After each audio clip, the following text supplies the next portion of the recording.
Hello बच्चों, आपका स्वागत है आपके अपने यूट्यूब चैनल गुरुकुल एकेडमी पर। आज हम क्लास 12th के जो एनसीईआरटी हिस्ट्री है उसके दूसरा चैप्टर को देखने वाले हैं। चैप्टर का नाम है राजा, किसान और नगर।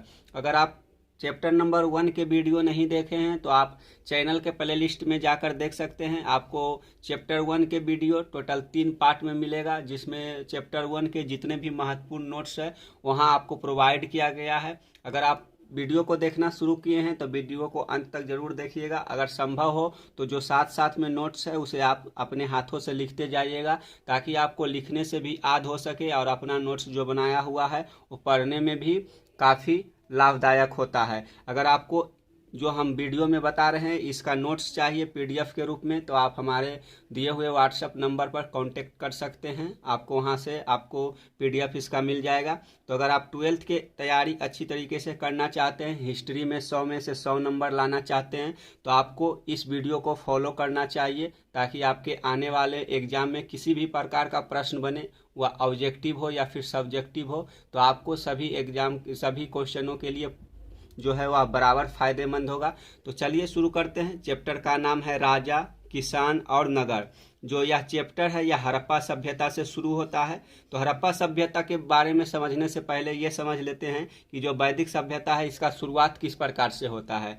तो हड़प्पा सभ्यता के पतन के बाद वैदिक सभ्यता आई, यानी कि जब हड़प्पा सभ्यता का पतन हो गया तो हड़प्पा सभ्यता के पतन के बाद वैदिक सभ्यता की शुरुआत होती है। तो वैदिक सभ्यता के निर्माता कौन थे, इसके संस्थापक कौन थे? तो वैदिक सभ्यता आर्यों के द्वारा स्थापित की गई सभ्यता थी, यानी कि जो वैदिक सभ्यता है इस वैदिक सभ्यता की संस्थापक के रूप में आर्य जाति के लोगों को जाना जाता है। तो हम आर्य किसे कहते हैं? तो आर्य का मतलब होता है कि जो श्रेष्ठ लोग हो, यानी कि जो अच्छे जो पढ़े लिखे लोग थे उन लोगों को आर्य कहा जाता था। तो आर्य जाति के लोगों के द्वारा वैदिक सभ्यता की स्थापना की गई थी। तो हड़प्पा सभ्यता के पतन के योगदान में आर्यों को महत्वपूर्ण भूमिका बताई जाती है, क्योंकि कुछ इतिहासकार हैं उनका मानना था कि जो हड़प्पा सभ्यता है, हड़प्पा सभ्यता के पतन में जो आर्य लोग थे इन्होंने अपना काफ़ी महत्वपूर्ण योगदान निभाया था। क्योंकि ऋग्वेद में लिखा हुआ है कि जो हड़प्पा सभ्यता है, हड़प्पा सभ्यता के पतन में आर्यों ने अपना महत्वपूर्ण योगदान दिया है। आगे देख लेते हैं। अगला पॉइंट है कि वैदिक सभ्यता एक ग्रामीण सभ्यता थी जो कि 1500 ईसा पूर्व से 600 ईसा पूर्व तक चली। वैदिक काल में ही चारों वेदों की रचना हुई। वैदिक सभ्यता के बाद महाजनपद काल आया। इस समय नए नगरों का विकास हुआ। जो वैदिक सभ्यता है, वैदिक सभ्यता का जो काल है वह 1500 से 600 ईसा पूर्व के बीच निर्धारित किया गया है एनसीईआरटी के अनुसार। तो जो वैदिक सभ्यता है, वैदिक सभ्यता को अध्ययन के यानी कि पढ़ने के सहूलियत के अनुसार इसे 2 भागों में बांटा जाता है। पहला है ऋग वैदिक काल, दूसरा है उत्तर वैदिक काल। यानी कि ऋग वैदिक काल जो है, ऋग वैदिक काल में ऋग्वेद की रचना हुई तथा उत्तर वैदिक काल में बाकी के जो 3 बचा हुआ वेद है उसका रचना हुआ। तो चलिए अब देख लेते हैं कि कौन से 4 वेद है जिसे हमें जानना जरूरी है। तो चलिए देख लेते हैं। तो यहाँ 4 वेद आपको दिख रहा होगा। पहला है ऋग्वेद। जो ऋग्वेद की रचना है वह ऋग्वैदिक काल में होता है। दूसरा है यजुर्वेद, सामवेद, अथर्ववेद। इसकी रचना जो है वह उत्तर वैदिक काल में होता है। तो आप जो वेद है उसको चारों को याद रखिएगा, ऋग्वेद, यजुर्वेद, सामवेद और अथर्ववेद। आगे है कि 6ठी शताब्दी ईसा पूर्व एक परिवर्तनकारी काल, यानी कि जो 6ठी शताब्दी ईसा पूर्व है यह एक परिवर्तनकारी काल के रूप में किस प्रकार से जाना जाता है, इसे थोड़ा सा समझ लेते हैं। तो यहाँ पहला पॉइंट है कि प्रारंभिक भारतीय इतिहास में 6ठी शताब्दी ईसा पूर्व को एक अहम बदलावकारी काल मानते हैं। यानी कि जो 6ठी शताब्दी ईसा पूर्व है इसे इतिहास के बदलाव में काफ़ी महत्वपूर्ण स्थान है। थोड़ा सा ऊपर कर लेते हैं फिर समझेंगे। जो है बदलावकारी काल मानते हैं। इसका कारण आरंभिक राज्यों व नगरों का विकास है, लोहे के बढ़ते प्रयोग और सिक्कों का प्रचलन है। जो 6ठी शताब्दी ईसा पूर्व है, 6ठी शताब्दी ईसा पूर्व के बाद ही जो इस वैदिक सभ्यता के लोग थे, इन लोगों ने लोहे का उपयोग करना शुरू किया और बड़े बड़े हथियार बनाए, जैसे कि अस्त्र शस्त्र हो गया। इसके साथ साथ जब कृषि में लोहे का प्रयोग होने लगा तो कृषि उपज बढ़ गई, जिससे जो आर्थिक व्यवस्था, आर्थिक गतिविधि थी, इसमें बढ़ोतरी हुआ और लोगों के आय में वृद्धि हुआ। अगला पॉइंट है कि इसी समय में बौद्ध एवं जैन साहित्य, भिन्न भिन्न दार्शनिक विचारधाराओं का विकास हुआ। बौद्ध एवं जैन धर्म के पारंपरिक ग्रंथों में महाजनपद नाम से 16 राज्यों का जिक्र मिलता है। तो जो बौद्ध और जैन ग्रंथ है, उन बौद्ध और जैन ग्रंथों में महाजनपद नाम से 16 राज्यों का विवरण मिलता है, जिसमें बताया गया है कि जो महाजनपद काल था, इसी काल में कुल 16 राज्यों का विकास हुआ, जो कि काफ़ी शक्तिशाली राज्य थे। उन 16 जो महाजनपद था, उन 16 महाजनपदों में कुछ ऐसे महाजनपद थे जो काफ़ी शक्तिशाली थे, जैसे कि इन 16 महाजनपदों में जो सबसे शक्तिशाली महाजनपद था वह मगध महाजनपद को जाना जाता है। जो मगध महाजनपद है वह आरंभिक, यानी कि जो आज का वर्तमान बिहार है, बिहार के पटना, गया और जो शाहाबाद का क्षेत्र है, उन क्षेत्रों में जो प्रारंभिक मगध साम्राज्य था वह फैला हुआ था और धीरे धीरे समय के साथ अपना विकास किया और लोगों को जो अन्य महाजनपद था, उन महाजनपदों को विजित करके अपने क्षेत्र में मिलाता गया। इस प्रकार से जो 6ठी शताब्दी ईसा पूर्व है, यह एक परिवर्तनकारी काल माना जाता है और यह जो 6ठी शताब्दी ईसा पूर्व है, यह ग्रामीण सभ्यता से धीरे धीरे नगरीय सभ्यता में परिवर्तित होता है। जो 6ठी शताब्दी ईसा पूर्व है, इसे दूसरी नगरीय क्रांति के रूप में जाना जाता है। जो पहली नगरीय क्रांति था वह हड़प्पा सभ्यता से संबंधित था और दूसरी नगरीय क्रांति हमें जो 6ठी शताब्दी ईसा पूर्व है, इसे मानते हैं। अब चलते हैं आगे के नोट पर, तो आगे के नोट को देखते हैं। अगला पॉइंट है कि 6ठी शताब्दी ईसा पूर्व कृषि के लिए परिवर्तन काल माना गया है। इस काल में लोहे के हल का प्रयोग हुआ, जिससे कठोर जमीन जोतना आसान हुआ। इस काल में धान के पौधे का रोपण शुरू हुआ, इससे फसलों की उपज बढ़ गई। जब 6ठी शताब्दी ईसा पूर्व के बाद कृषि में लोहे का प्रयोग होने लगा, तो लोहे के प्रयोग से जो कृषि है, कृषि में एक क्रांतिकारी परिवर्तन आया और जो फसल का उत्पादन था वह काफ़ी बढ़ गया।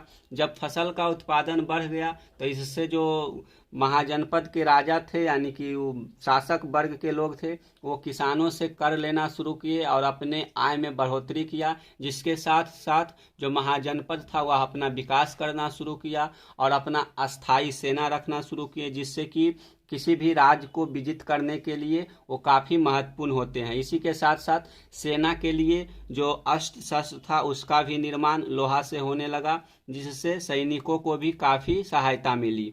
आगे है जनपद और महाजनपद। चलिए देख लेते हैं जनपद और महाजनपद के बारे में। तो पहला पॉइंट है कि ऋग्वैदिक युग में राज्यों को जन कहा जाता था। जो ऋग्वैदिक युग था, ऋग्वैदिक युग में राज्यों को जन कहा जाता था तथा उत्तर वैदिक युग में राज्यों को जनपद कहा जाता था। तो जन का मतलब होता है लोग और पद का मतलब होता है वहाँ पड़ने वाले पैर, यानी कि जहाँ जो लोग हैं, वहाँ जहाँ लोग निवास करते हैं, वैसे स्थान को जनपद कहा गया। तो जनपद उत्तर वैदिक काल में जन का नाम बदल कर हो गया जनपद, और उसी जनपद को धीरे धीरे विकास हुआ और वह महाजनपद के रूप में परिवर्तित हो गया। अगला पॉइंट है कि 6ठी शताब्दी ईसा पूर्व में देश के राजनीतिक क्षितिज पर जिन विभिन्न राज्यों का अस्तित्व दिखाई देता था, उन्हें महाजनपद की संज्ञा दी गई। यानी कि महाजनपद हम किसे कहेंगे, तो इसके बारे में देख लेते हैं। तो 6ठी शताब्दी ईसा पूर्व में देश के राजनीतिक क्षितिज पर जिन विभिन्न राज्यों का अस्तित्व दिखाई देता था, उन्हें महाजनपद की संज्ञा दी गई। यानी कि उत्तर वैदिक युग के बाद जो जनपद अपना अपना विकास किया और अपनी राजनीतिक स्थिति को मजबूत किया और अपने जो राजनीतिक स्थिति था उसे परचम पर पहुंचा दिया। उन राज्यों को आगे पहुंचते हुए उसका अस्तित्व जो है वह महाजनपद में परिवर्तित हो गया। वह बहुत सारे छोटे छोटे जनपदों को अपने में समाहित करके एक विस्तृत जनपद महाजनपद के रूप में आगे उभर कर आया, जो जिसमें से मगध साम्राज्य हो गया, अंग महाजनपद हो गया, कौशल महाजनपद हो गया, बज्जी महासंघ हो गया। इस प्रकार के जो महत्वपूर्ण जनपद यानी कि महाजनपद थे वो 6ठी शताब्दी ईसा पूर्व के बाद जो है अपना अस्तित्व धारण कर पाया। अगला पॉइंट देख लेते हैं। तो यहाँ अगला पॉइंट यहाँ है कि इस समय के विभिन्न महाजनपदों का उल्लेख बौद्ध ग्रंथ अंगुत्तर निकाय एवं जैन ग्रंथ भगवती सूत्र में हुआ है। जो महाजनपद का उल्लेख है, तो महाजनपद का उल्लेख पहली बार जो है वह बौद्ध ग्रंथ और जैन ग्रंथ में मिलता है। तो बौद्ध ग्रंथ जो है अंगुत्तर निकाय में 16 महाजनपदों का उल्लेख मिलता है। इसके साथ साथ जो जैन ग्रंथ भगवती सूत्र है इसमें भी 16 महाजनपदों का उल्लेख मिलता है। इनमें से जो प्रमुख महाजनपद थे उन सभी के बारे में बार बार वर्णन मिलता है अंगुत्तर निकाय और भगवती सूत्र में, जिससे इतिहासकारों को लगता है कि जो बार बार रिपीटेशन में महाजनपद आ रहे हैं वो काफ़ी शक्तिशाली हुए होंगे और उनका जो प्रभुत्व था उस क्षेत्र में काफ़ी अधिक था। आगे देख लेते हैं कि इनमें अंगुत्तर निकाय की सूची को अधिक विश्वसनीय एवं प्रमाणिक माना गया है। यानी कि जो बौद्ध ग्रंथ अंगुत्तर निकाय है और जैन ग्रंथ भगवती सूत्र है, ये दोनों में ही 16 महाजनपदों का उल्लेख मिला है। इनमें से भी यानी कि अंगुत्तर निकाय और भगवती सूत्र, इनमें से जो सबसे ज़्यादा प्रमाणित है वह अंगुत्तर निकाय है। यानी कि जो बौद्ध ग्रंथ अंगुत्तर निकाय है इसे ज़्यादा प्रमाणित माना गया है और इसमें जो सूची है वह अधिक विश्वसनीय और प्रमाणिक है, क्योंकि इसमें जो वर्णन है इसमें किसी प्रकार की त्रुटि होने के या फिर इसमें किसी प्रकार की अन्य संभावनाएं जैसे कि बढ़ा चढ़ाकर बताने की संभावनाएं नहीं लगती है। इसलिए अंगुत्तर निकाय के सूचनाओं को अधिक प्रमाणिक माना गया है। अब अगला पॉइंट देख लेते हैं। यहाँ अगला पॉइंट हो जाएगा, बौद्ध एवं जैन ग्रंथों से 16 महाजनपदों का जिक्र मिलता है। हालांकि महाजनपदों के नाम की तालिका इन ग्रंथों में एक बराबर नहीं मिलता है। यानी कि जो 16 महाजनपद का वर्णन मिला है दोनों अंगुत्तर निकाय और भगवती सूत्र में, दोनों ग्रंथों में समान रूप से जो महाजनपद का नाम है वह दोनों बराबर नहीं मिलता है। फिर भी इन ग्रंथों के अनुसार यह बताया जा सकता है कि जो 16 महाजनपद था उसका काफ़ी इन क्षेत्रों में प्रभाव था। आगे देख लेते हैं कि किंतु बज्जी, मगध, कौशल, कुरु, पांचाल, गांधार एवं अवंती जैसे नाम अक्सर मिले हैं। इससे यह स्पष्ट होता है कि उक्त यानी कि ऊपर दिए हुए जो महाजनपद है, महाजनपद सबसे अहम महाजनपदों में गिने जाते थे। यानी कि जो जिन महाजनपदों की उल्लेख बार बार इन ग्रंथों में हुआ है उन ग्रंथों से अनुमान लगाया जाता है कि जो यह महाजनपद होगा यह काफ़ी महत्वपूर्ण महाजनपद होगा और इसका प्रभाव उन क्षेत्रों में काफ़ी अधिक था और यहाँ के जो राजा होते होंगे उनका प्रभाव काफ़ी अधिक होता होगा। इसलिए इन ग्रंथों में जो है उन महाजनपदों को काफ़ी उल्लेख किया गया है।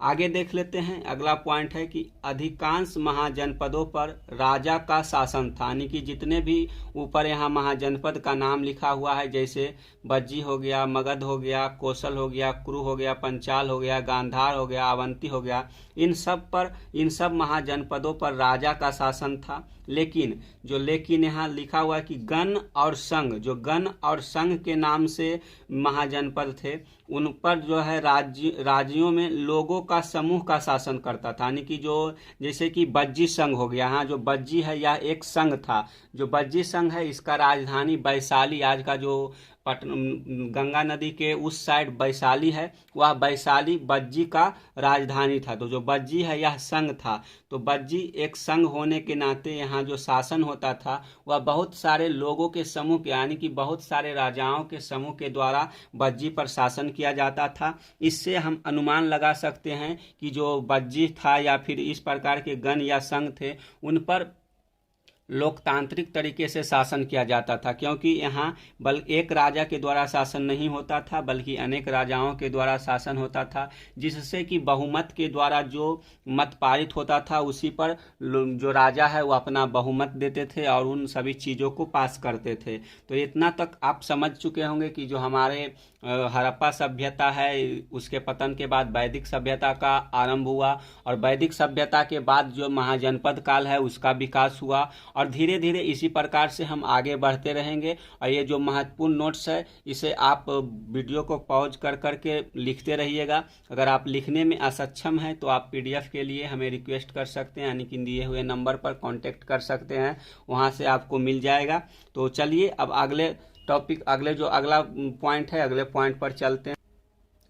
जो अगला पॉइंट है यहाँ लिखा हुआ है कि हर जनपद की राजधानी होती थी जिसे किला से घेरा जाता था, यानी कि जो जितने भी जनपद या महाजनपद होते थे उन सभी की एक राजधानी होती थी, और उस राजधानी को सुरक्षित रखने के लिए उन राजधानी के चारों ओर एक किला का निर्माण किया जाता था, और इन किलों की रक्षा के लिए बहुत सारे सेनाओं को रखा जाता था जो कि राजधानी को रक्षा करती थी। अगला पॉइंट है कि किलेबंद राजधानियों के रख रखाव और प्रारंभिक सेनाओं और नौकरशाही के लिए अधिक धन की जरूरत होती थी। जब राजधानी को किलेबंद किया गया है तो उस किलेबंद राजधानी की रक्षा के लिए सेना की जरूरत होगी, और सेना के साथ साथ नौकरशाही की भी जरूरत होगी। सेना और नौकरशाही को वेतन देने के लिए अधिक धन का जरूरत होगा, तो अधिक धन की जरूरत के लिए जनता पर कर लगाना होगा, और जनता कर कहाँ से देगी? तो उस समय कर का एक ही स्रोत था कि कृषि से उत्पादन जो फसल होता है उसी फसल से जो राजा है राजा को कर प्राप्त होता था। तो राजा को जितना अधिक फसल उत्पादन होगा उतना अधिक कर मिलेगा, इसलिए जो राजा होता था वो राजा किसानों के उपज बढ़ाने के लिए हमेशा सहायता करते रहता था। अगला पॉइंट है कि शासक किसानों और व्यापारियों से कर वसूलते थे। जो किसान होता था, किसान के साथ साथ जो व्यापारी होते थे उनसे अपना कर वसूलते थे और अपने शासन को सुचारू रूप से चलाते थे। अगला पॉइंट है कि ऐसा हो सकता है कि पड़ोसी राज्यों को लूट कर धन इकट्ठा किया जाता हो, यानी कि जो किसान थे किसानों के साथ साथ व्यापारियों से भी कर लिया जाता था। इसके साथ साथ जो महाजनपद काफ़ी शक्तिशाली होता था वह अपने पड़ोसी के राज्यों पर आक्रमण करके वहां से धन लूट के लाता था और अपने विकास में उसका उपयोग करता था। अगला पॉइंट है, ऊपर कर लेते हैं। अगला पॉइंट है कि धीरे धीरे कुछ राज्य अस्थाई सेना और नौकरशाही रखने लगे, यानी कि जो प्रारंभिक जनपद था उन प्रारंभिक जनपद के लोग जो राजा होते थे वो अस्थाई सेना नहीं रख पाते थे, क्योंकि उनको उतना वेतन देने के लिए धन नहीं था कि अस्थाई सेना रख सके। जैसे राजाओं का जो संपत्ति या फिर आय बढ़ा उसी अनुसार से अपने अस्थाई सेना और नौकरशाही रखने लगे। पहले क्या होता था, पहले के जो राजा होते थे जब युद्ध का जरूरत होता था तो गांव के या फिर शहर के लोगों को सेना में भर्ती कर लिया जाता था और युद्ध में जाकर युद्ध करते थे, और जैसे ही युद्ध समाप्त होता था उस सेना को समाप्त कर दिया जाता था। इस प्रकार से जो प्रारंभिक जनपद था वो सेना स्थायी नहीं रखती थी, बल्कि जब जरूरत होता था जब ही वो सेना को अपने भर्ती करते थे और युद्ध किया करते थे। लेकिन धीरे धीरे जो महाजनपद था जब उसका विकास हुआ वह अपनी शक्ति बढ़ाने लगे तो वह अपना अस्थाई सेना रखने लगा और नौकरशाही को भी अस्थाई कर दिया। अब आगे देख लेते हैं। अगला टॉपिक है कि गण एवं संघ। तो गण एवं संघ क्या है इसके बारे में थोड़ा समझ लेते हैं। तो गण और संघ के बारे में यहाँ लिखा हुआ है कि गण किसे कहेंगे, तो गण शब्द का प्रयोग है कई सदस्य वाले समूह के लिए किया जाता था, यानी कि जो कई राजा समूह में मिलकर शासन किया करते थे उसे हम गण कहते हैं। और संघ किसे कहेंगे, तो जो संघ शब्द का प्रयोग है किसी संगठन या सभा के लिए किया जाता था। जो संघ है इसका प्रयोग किस लिए किया जाता था, तो इसका प्रयोग किसी संगठन या सभा के लिए किया जाता था। तो गण और संघ में क्या अंतर है ये आप समझ लिए होंगे। अगला पॉइंट देख लेते हैं। तो अगला पॉइंट यहाँ लिखा हुआ है कि गण या संघ में कई शासक होता है। कभी कभी लोग एक साथ शासन करते थे। सभाओं में वाद विवाद के जरिए निर्णय लिया जाता था। गणों की सभाओं में स्त्रियों, दासों, कंपकारों की भागीदारी नहीं थी, इसलिए इन्हें लोकतंत्र नहीं माना जाता। यानी कि जो गण या संघ है, इसमें कई शासक होते थे और कभी कभी जो लोग हैं वह एक साथ शासन करते थे, और सभा में जो वाद विवाद हुआ उसके जरिए निर्णय लिया जाता था। यानी कि जो किसी प्रकार के नियम या कानून बनाना है तो जो आपस में राजा बैठते थे वो आपस में चर्चा करते थे, सहमति होने पर उसे लागू करते थे, असहमति होने पर उसे और लोगों से जो मत है वो मत जुटाते थे। इस प्रकार से वाद विवाद से जो निर्णय है वह वाद विवाद से निर्णय लिया जाता था। और गणों की जो सभा है, गणों की सभा में स्त्रियों का प्रवेश नहीं था, दासों का प्रवेश नहीं था, और जो कामकार लोग थे जैसे कि किसान हो गया, मजदूर हो गया, इन सभी का प्रवेश जो है वह गण में नहीं होता था, जिससे यह अनुमान लगाया जाता है कि जो ये सभा थी या लोकतांत्रिक रूप से काम नहीं करते थे। अगला पॉइंट यहाँ है कि भगवान बुद्ध और महावीर दोनों इन्हीं गणों से संबंधित थे। यानी कि जो भगवान बुद्ध थे और भगवान महावीर थे ये भी इन्हीं गणों से संबंधित थे। यानी कि जो महावीर और बुद्ध थे ये भी राजा के पुत्र ही थे और इन्हीं गणों से संबंधित थे। तो आगे लिखा है कि बज्जी संघ की भ्रांति, कुछ राज्यों में भूमि सहित अनेक आर्थिक स्रोतों पर राजा गण सामूहिक नियंत्रण रखते थे। और जो बज्जी संघ बताए हैं जिसका राजधानी वैशाली था, यहाँ कुछ भ्रांति है जो कि राज्यों में भूमि सहित जो राज्य की भूमि होती थी उस भूमि पर कंट्रोल राजा का होता था। इसके साथ साथ अनेक आर्थिक स्रोतों पर भी राजा या फिर गण सामूहिक नियंत्रण रखते थे। जैसे कि जो राजा का समूह होता था वो राज्य के सारे जमीनों पर अपना नियंत्रण स्थापित करते थे और उन जमीनों से जो आय प्राप्त होता था वे राज्य के विकास में अपना प्रयोग करते थे। तो इस प्रकार से आप देख लिए हैं कि जो अब तक के जितने भी महत्वपूर्ण टॉपिक या फिर महत्वपूर्ण जो फैक्ट बने हैं उन सभी को हम यहाँ कंपाइल किए हैं, एक नोट्स के रूप में आपको प्रिपेयर करके मिल जाएगा। तो आप इसको समझ लिए होंगे। अब अगले पॉइंट पर चलते हैं। अगला पॉइंट क्या है उसे यहाँ अगला पॉइंट है मगध महाजनपद। जो सभी 16 महाजनपदों में जो सबसे शक्तिशाली महाजनपद था उसमें से एक मगध महाजनपद भी था। तो मगध महाजनपद के बारे में जो महत्वपूर्ण बातें हैं उसे थोड़ा सा जान लेते हैं, उसके बाद आगे के टॉपिक पर चलेंगे। तो यहाँ मगध के बारे में लिखा हुआ है कि मगध आधुनिक बिहार राज्य में स्थित है। मगध 6ठी से 4ठी शताब्दी ईसा पूर्व में सबसे शक्तिशाली महाजनपद बन गया था।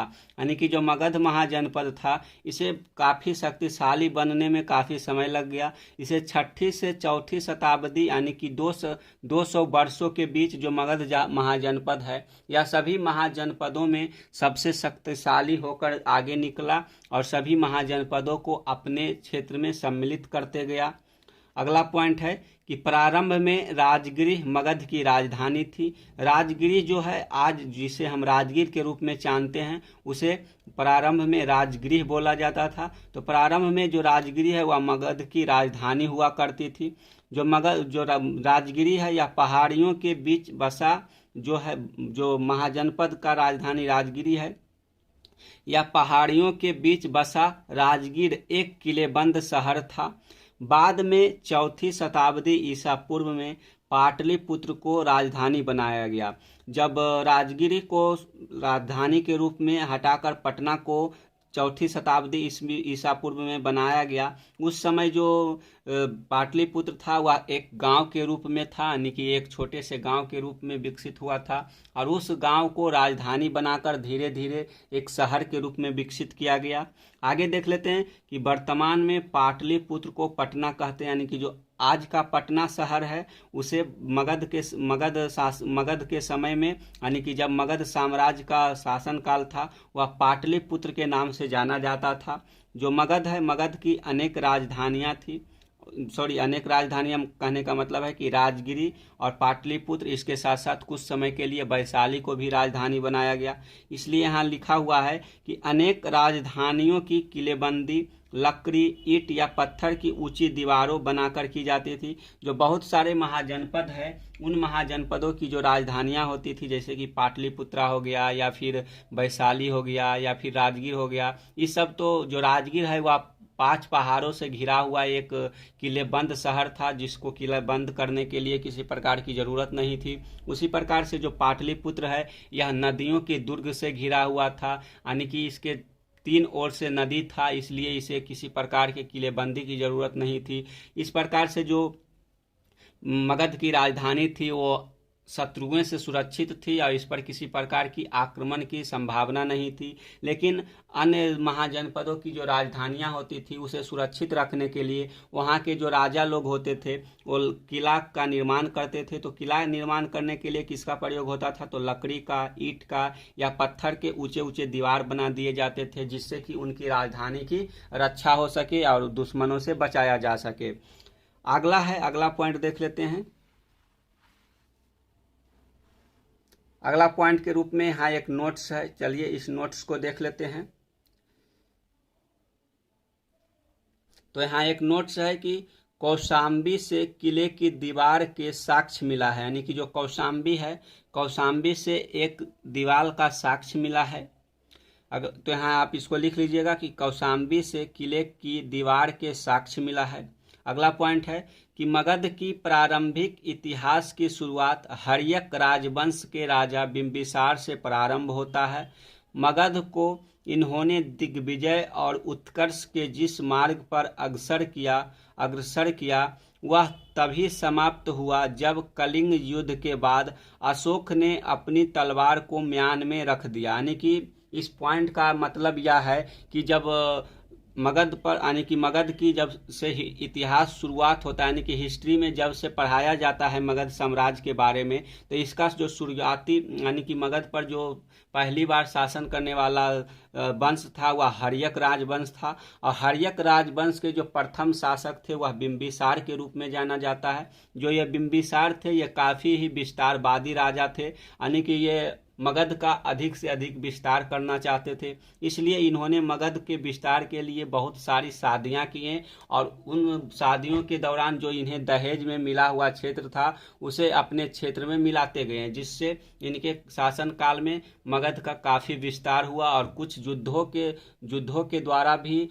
जो मगध है, मगध का ये विस्तार किए। जो बिंबिसार थे, बिंबिसार ने अंग महाजनपद पर आक्रमण करके इसे मगध में मिला लिए थे। इसके साथ साथ जो कौशल के राजा थे परसेनजीत की बहन से ये शादी करके वहाँ के जो कौशल प्रदेश था उसे इन्हें दहेज में मिल गया, जिससे वहाँ जो इनका मगध का क्षेत्र था वह काफ़ी बढ़ गया। इस प्रकार से जो बिंबिसार थे ये काफ़ी विस्तारवादी शासक के रूप में जाने जाते हैं। इसी प्रकार जो इनका पुत्र अजातशत्रु था वे भी युद्ध करके जो वैशाली, यानी कि जो बज्जी महासंघ था उसे भी मगध में मिला लिया। इसके साथ साथ कुछ और क्षेत्रों को मगध में मिलाया। इसी प्रकार से धीरे धीरे कर्मानुसार मगध पर अनेक राजाओं ने, अनेक राजवंशों ने शासन किया और धीरे धीरे मगध का काफ़ी विकास किया। और यह धीरे धीरे देखते देखते जो मगध साम्राज्य था यह पूरे भारत में विस्तृत हो गया। जब मौर्य साम्राज्य के सबसे महान शासक अशोक का शासनकाल आया,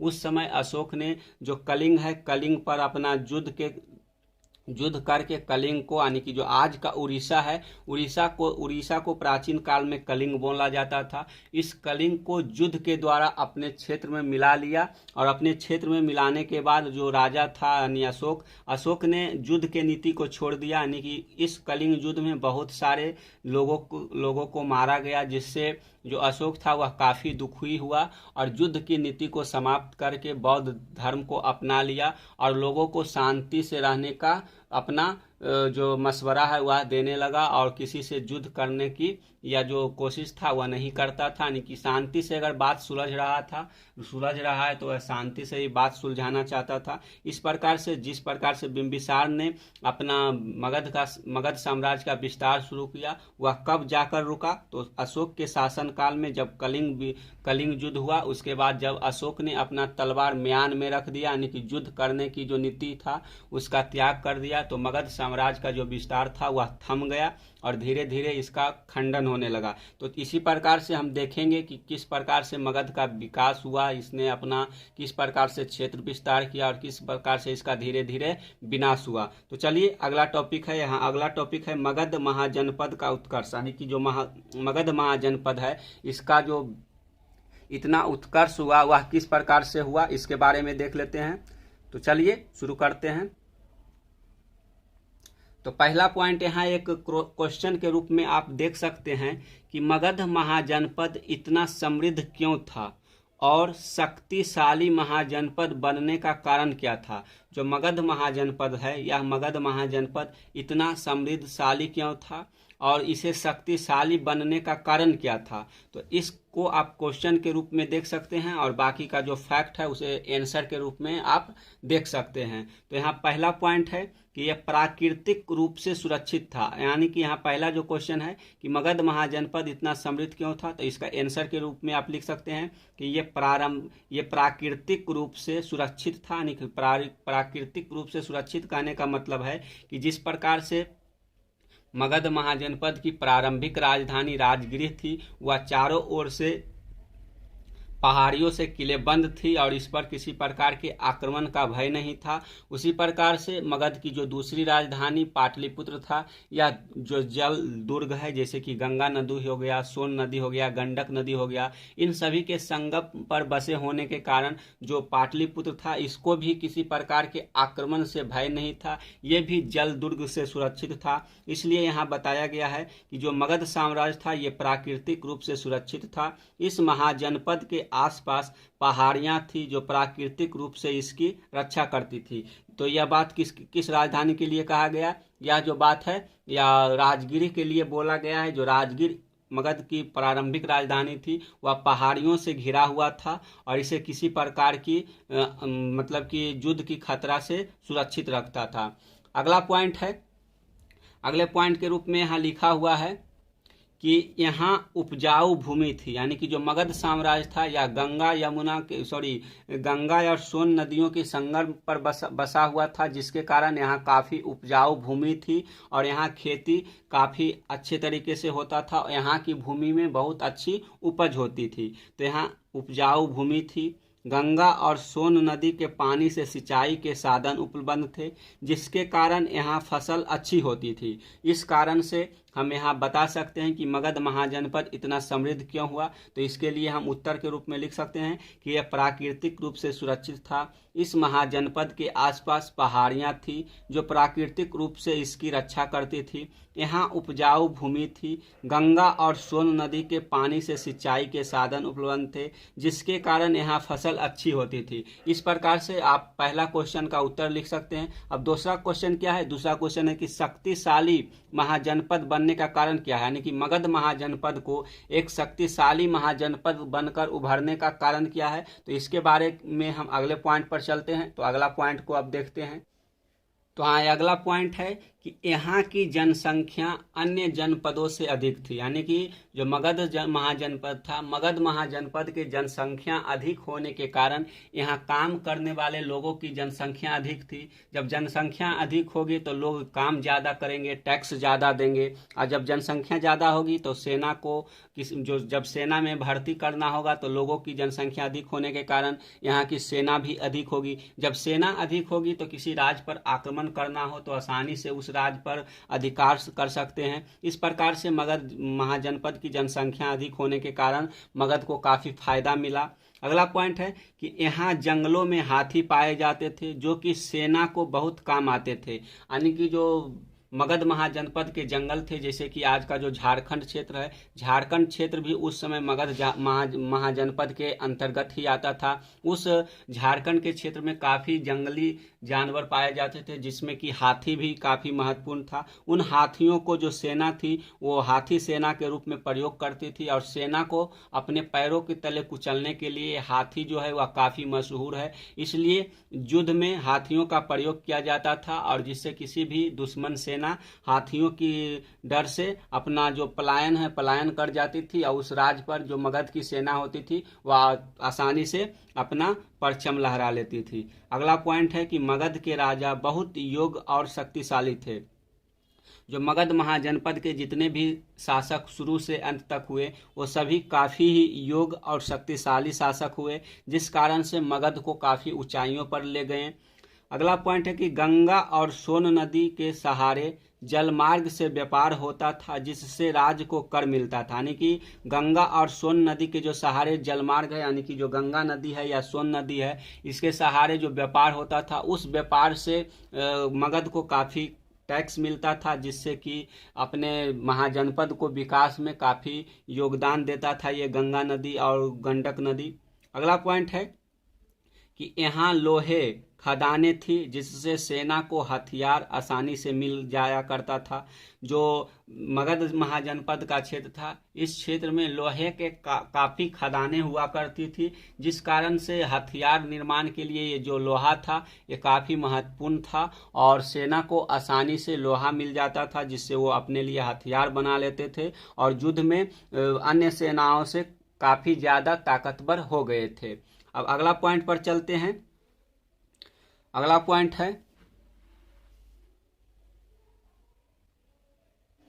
कि लेकिन आरंभिक जैन और बौद्ध लेखकों ने मगध की प्रसिद्धि का कारण विभिन्न शासकों तथा उनकी नीतियों को बताया है, जैसे बिंबिसार, अजातशत्रु, महापद्मनंद जैसे प्रसिद्ध राजा अत्यंत महत्वाकांक्षी शासक थे और इनके मंत्री उनकी नीतियों को अच्छे से लागू करते थे।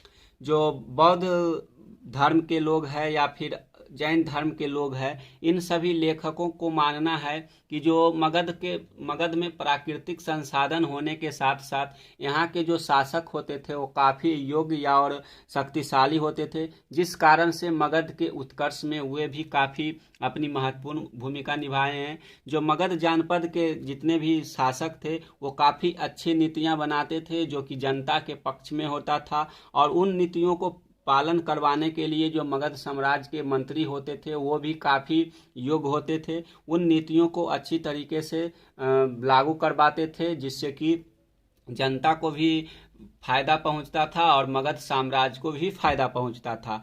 तो बौद्ध और जैन लेखकों के अनुसार मगध साम्राज्य के उत्कर्ष में किसका योगदान है? तो मगध के शासकों का योगदान है। तो आप इस जो पैराग्राफ लिखे हैं इसको आप क्वेश्चन आंसर के रूप में भी देख सकते हैं, और ये आपको आपके पास अगर हिस्ट्री का बुक है तो आप उस हिस्ट्री को बुक को पढ़ लीजिएगा। इस प्रकार के आपको बुक बाजार में मिल जाएगा।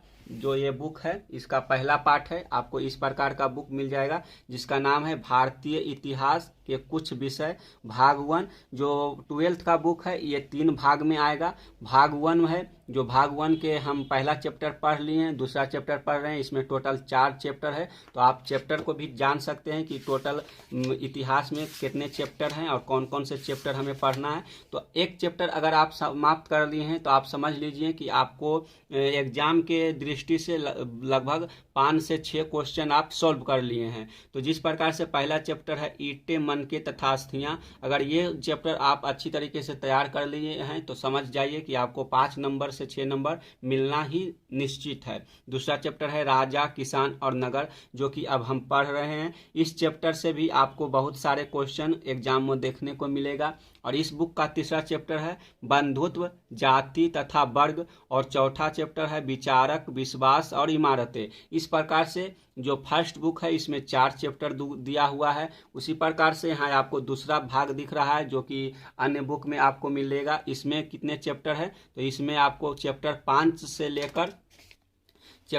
से लेकर आपको चैप्टर 9 तक देखने को मिलेगा। यहाँ चैप्टर 9 दिया हुआ है तो आप यहाँ देख सकते हैं चैप्टर 9 को आप पढ़ लेंगे। इसके साथ साथ तीसरा भाग भी है। तो इस प्रकार से आप बुक खरीद लीजिए और उस बुक को पढ़िए और समझिए। इसके साथ साथ जो हम नोट्स दे रहे हैं ये भी आप कॉपी में लिखते रहिए, जिससे आपको पढ़ने में आसानी होगा।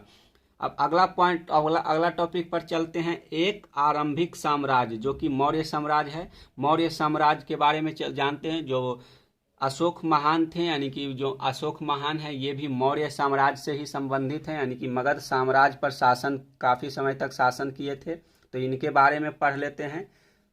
तो चलिए देखते हैं मौर्य साम्राज्य के बारे में।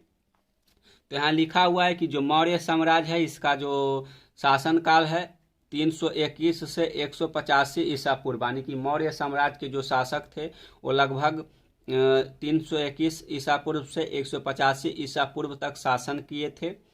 अगला पॉइंट है इसमें कि मगध के विकास के साथ साथ मौर्य साम्राज्य का उदय हुआ। जिस प्रकार से क्रमिक रूप से मगध साम्राज्य का विकास हो रहा था, उसी प्रकार से धीरे धीरे मौर्य साम्राज्य भी अपना विकास किया और पूरे भारत पर अपना शासन स्थापित किया। जो मौर्य साम्राज्य था, मौर्य साम्राज्य के समय जो मगध था वो काफ़ी विस्तृत हो चुका था और मौर्य साम्राज्य के शासन काल में ही मगध का अधिकतम विकास हो पाया था। मौर्य साम्राज्य में कहा जाता है कि जो मौर्य साम्राज्य का विस्तार था वह आज के अफगानिस्तान, पाकिस्तान और भारत के जो उत्तरी क्षेत्र है वहाँ तक मगध साम्राज्य का विस्तार था। और जो दक्षिण है, दक्षिण में जो आज का केरल हो गया, तमिलनाडु हो गया, इन क्षेत्रों को छोड़कर जो बाकी का क्षेत्र था वो मगध साम्राज्य के अंतर्गत आता था। और उस समय मगध पर जो शासन कर रहा था वह मौर्य साम्राज्य के शासन था।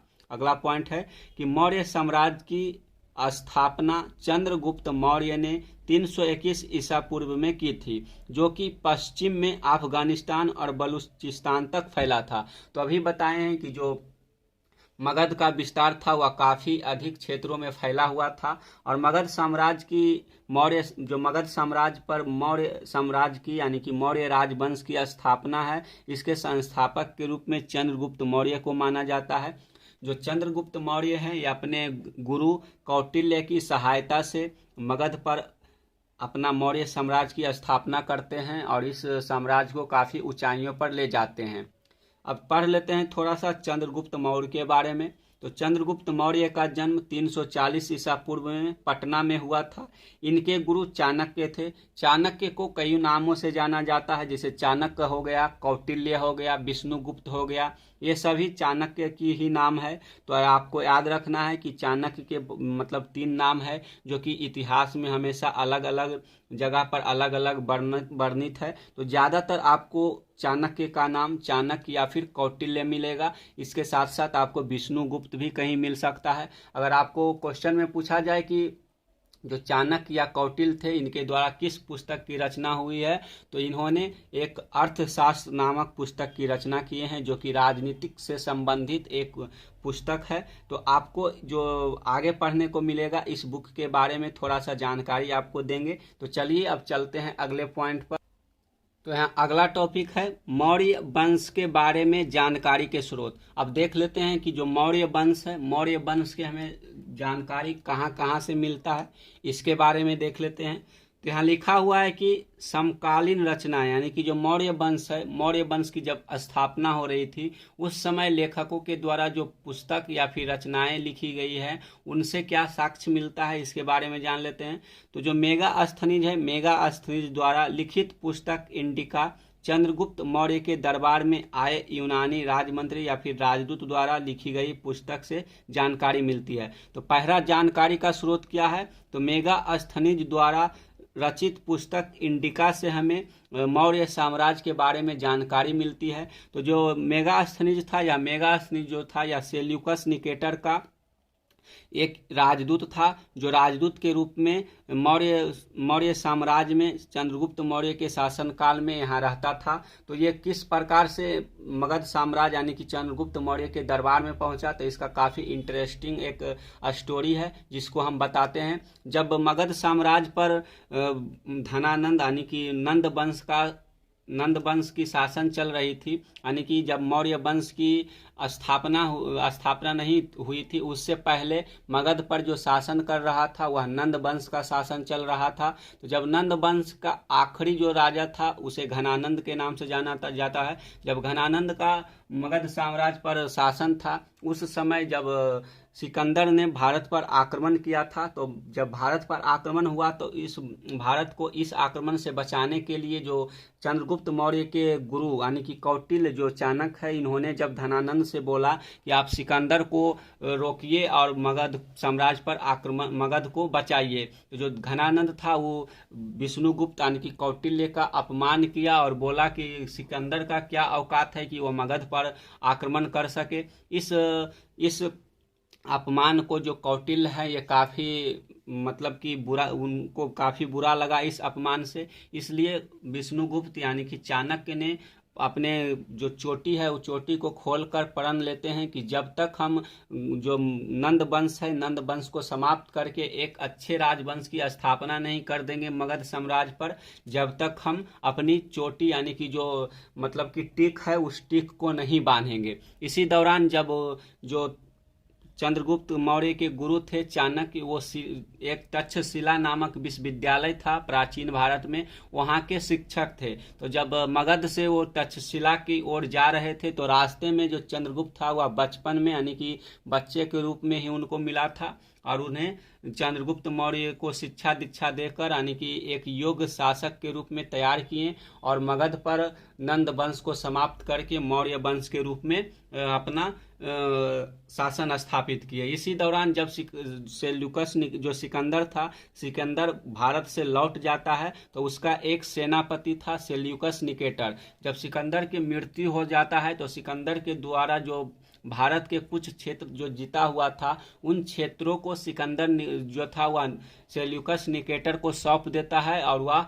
वापस यूनान जाने लगता है। यूनान जाते जाते उसका जो बेबीलोन एक जगह है वहाँ उसका मृत्यु हो जाता है। मृत्यु के बाद जो सिकंदर का क्षेत्र था उसका राजा सेल्यूकस निकेटर बन जाता है और वह सेल्यूकस निकेटर जो है वह सोचता है कि जो सिकंदर है वह मगध पर आक्रमण नहीं किया है, इसलिए हम अब आक्रमण मगध पर करेंगे और मगध साम्राज्य को अपने अधीन कर लेंगे। इसी के आशा से जो सेल्यूकस निकेटर है वह मगध पर आक्रमण करता है और आक्रमण करने के दौरान ही वहाँ उसको पता नहीं था कि अब यहाँ मगध में जो शासन है वह चेंज हो गया है, यानी कि अब धनानंद यहाँ का राजा नहीं रहा है बल्कि यहाँ का जो राजा है वह चंद्रगुप्त मौर्य बन गया है। उसको यह पता नहीं था, वह आक्रमण कर देता है।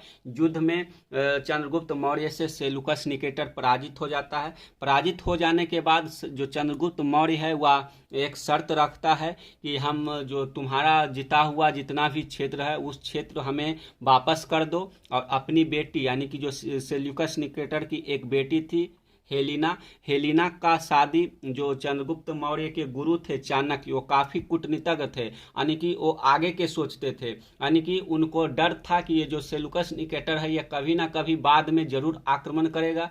इस आक्रमण से बचने के लिए जो चाणक्य थे उन्होंने सोचा कि क्यों ना हम सेल्यूकस निकेटर की बेटी से चंद्रगुप्त मौर्य की शादी करा देते हैं, जिससे ये आने वाले समय में अब मगध पर आक्रमण नहीं करेगा। इस कारण से जो सेल्यूकस निकेटर था उसने अपनी बेटी की शादी चंद्रगुप्त मौर्य से करवा देता है और उसी हेलिना के साथ ये जो मेगास्थनीज था, मेगास्थनीज को चंद्रगुप्त मौर्य के दरबार में भेज देता है। तो ये कहानी था मेगास्थनीज का चंद्रगुप्त मौर्य के दरबार में पहुंचने का और राजदूत के रूप में कार्य करने का। तो इतना डिटेल से आपको हम इसलिए बता रहे हैं कि ताकि आपको अच्छी से समझ में आ सके और आप समझ पाएं कि किस प्रकार से मगध साम्राज्य पर किन किन राजवंशों का शासन हुआ और किन किन राजवंशों ने मगध पर शासन किया। क्योंकि जो आपको 12th में पढ़ना है इतना डिटेल्स से नहीं पढ़ना है, ये जो हम बता दिए हैं आपको ये एडिशनल फैक्ट के रूप में आपको याद रख सकते हैं, कहानी के रूप में याद रख सकते हैं। तो अब आगे चलते हैं। आगे है कि अर्थशास्त्र, जो अभी बताए थे कि जो अर्थशास्त्र है या चंद्रगुप्त मौर्य के गुरु कौटिल्य द्वारा रचित एक पुस्तक है जो कि राजनीति से संबंधित है, यानी कि मगध साम्राज्य के जानकारी के स्रोत के बारे में काफी महत्वपूर्ण है। तो इसकी रचना कौटिल्य या चाणक्य ने की थी। इस पुस्तक से मौर्य शासकों के बारे में जानकारी प्राप्त होती है, यानी कि मौर्य राजवंश जो है, मौर्य राजवंश के बारे में इस पुस्तक से काफी जानकारी मिलता है। अगला पॉइंट है कि जैन ग्रंथ और बौद्ध ग्रंथ, इसके बारे में थोड़ा सा देख लेते हैं। तो जैन ग्रंथ और बौद्ध ग्रंथ हमें मगध साम्राज्य के बारे में या फिर मौर्य साम्राज्य के बारे में क्या जानकारी देता है। तो जैन ग्रंथ, बौद्ध ग्रंथ, पौराणिक ग्रंथों तथा और भी कई प्रकार के ग्रंथों से मौर्य साम्राज्य के बारे में जानकारी मिलती है। तो आप याद रख सकते हैं कि कहाँ कहाँ से हमें मौर्य राजवंश के बारे में जानकारी मिलता है। तो पहला बताएं, मेगास्थनीज द्वारा रचित पुस्तक इंडिका, इससे हमें मौर्य वंश के बारे में जानकारी मिलती है। क्योंकि जो मेगास्थनीज था वह चंद्रगुप्त मौर्य के दरबार में ही रहता था और यहाँ जितना वो देखा समझा उन सभी को एक पुस्तक के रूप में लिखकर जो है उसे कंपाइल किया। इसी के साथ साथ जो चंद्रगुप्त मौर्य के गुरु थे चाणक्य, उनके द्वारा भी एक पुस्तक की रचना की गई जिसका नाम अर्थशास्त्र था। उससे भी हमें मौर्य वंश के बारे में जानकारी मिलते हैं। इसके साथ साथ जैन ग्रंथ हो गया, बौद्ध ग्रंथ हो गया, कुछ अन्य पौराणिक ग्रंथ हो गया, इससे भी हमें बौद्ध जो जैन क्या कहता है मौर्य साम्राज्य है इसके बारे में जानकारी मिलता है। इसके साथ साथ हमें और किस चीज से जानकारी मिलता है मौर्य राजवंश के बारे में, तो अशोक द्वारा लिखवाए गए स्तंभों से भी मौर्य साम्राज्य के बारे में महत्वपूर्ण जानकारी मिलती है। यानी कि जो मौर्य साम्राज्य का सबसे महान शासक अशोक है, अशोक ने बहुत सारे शिलालेख हो गया, स्तंभ लेख हो गया, गुफा लेख हो गया, इन सब को लिखवाया है। जब इन सभी स्तंभ लेख, गुफा लेख और गुहा लेखों को पढ़ा गया तो मगध साम्राज्य के मौर्य वंश था इसके बारे में काफ़ी जानकारी मिला और मगध साम्राज्य को समझने में काफ़ी सहायता दी। इसके साथ साथ अगला पॉइंट है कि अशोक द्वारा, जो अशोक है, अशोक यह पहला सम्राट था जिसने अधिकारियों और प्रजा के लिए संदेश प्राकृतिक पत्थरों और पॉलिश किए हुए स्तंभों पर लिखवाए थे। जो मगध साम्राज्य के शासक अशोक थे, अशोक के द्वारा बहुत बड़े बड़े पत्थरों पर लेख लिखवाए गए और जनता को सूचित किए गए कि किस प्रकार से आपको व्यवहार करना है और लोगों से किस प्रकार से आपको अपना भाईचारा बढ़ाना है। इस प्रकार के जो बहुत सारे बातें होते थे अशोक के द्वारा प्राकृतिक पत्थर पर खुदवा कर लिखवा दिया जाता था। इसके साथ साथ पॉलिश किए हुए पत्थरों पर भी लिखवाया जाता था। तो इस प्रकार से हम समझ लिए कि मौर्य राजवंश के बारे में हमें कहाँ कहाँ से जानकारी मिलती है, तो आप इसे अच्छी तरीके से समझ लिए होंगे। इसके साथ अब अगला टॉपिक पर चलते हैं। तो यहाँ अगला टॉपिक है, इसके बारे में देखते हैं। तो अगला टॉपिक के रूप में है मौर्य साम्राज्य में प्रशासन, यानी कि जो मौर्य साम्राज्य है, मौर्य साम्राज्य किस प्रकार से चलता था, इसके चलाने के लिए क्या क्या नियम कानून थे, इसके बारे में देखना पड़ेगा। तो मौर्य साम्राज्य के प्रशासन के लिए जो पहला पॉइंट है उसे देख लेते हैं। तो मौर्य साम्राज्य के 5 प्रमुख राजनीतिक केंद्र थे, यानी कि जो मौर्य साम्राज्य था इसके शासन के 5 ऐसे केंद्र है, यानी कि ऐसे शहर है जहाँ से इसे संचालित किया जाता था। तो मौर्य साम्राज्य का राजधानी पाटलिपुत्र था और 4 अन्य प्रांतीय केंद्र थे, जैसे तक्षशिला हो गया। तो तक्षशिला के बारे में हम आपको बताएं, जो तक्षशिला है यह आधुनिक पाकिस्तान में अब स्थित है, जो कि एक प्रमुख शिक्षा का केंद्र था। इसके साथ उज्जैनी है, उज्जैनी आपको जो उत्तर प्रदेश का क्षेत्र है वहाँ मिल जाएगा। इसके साथ साथ तोसली हो गया जो कि कलिंग की राजधानी थी। इसके साथ स्वर्णगिरी हो गया जो कि सोने के खान के लिए जाना जाता था, जो आज कर्नाटक में स्थित था। तो ये ऐसे स्थान थे जहां से मगध साम्राज्य को संचालित किया जाता था। तो दोस्तों आज की वीडियो में इतना ही, वीडियो लंबा हो गया तो आप वीडियो को अंत तक देखें, इसके लिए धन्यवाद। आगे से हम मौर्य साम्राज्य में जो प्रशासन है इससे आगे अगले वीडियो में कंटिन्यू करेंगे। तो आप वीडियो को अंत तक देखते रहिए, इसी प्रकार से अपने नोट्स को बनाइए और अपने तैयारी को बेहतर कीजिए। तो चलिए मिलते हैं एक नए वीडियो के साथ, तब तक के लिए धन्यवाद। जय हिंद, जय भारत।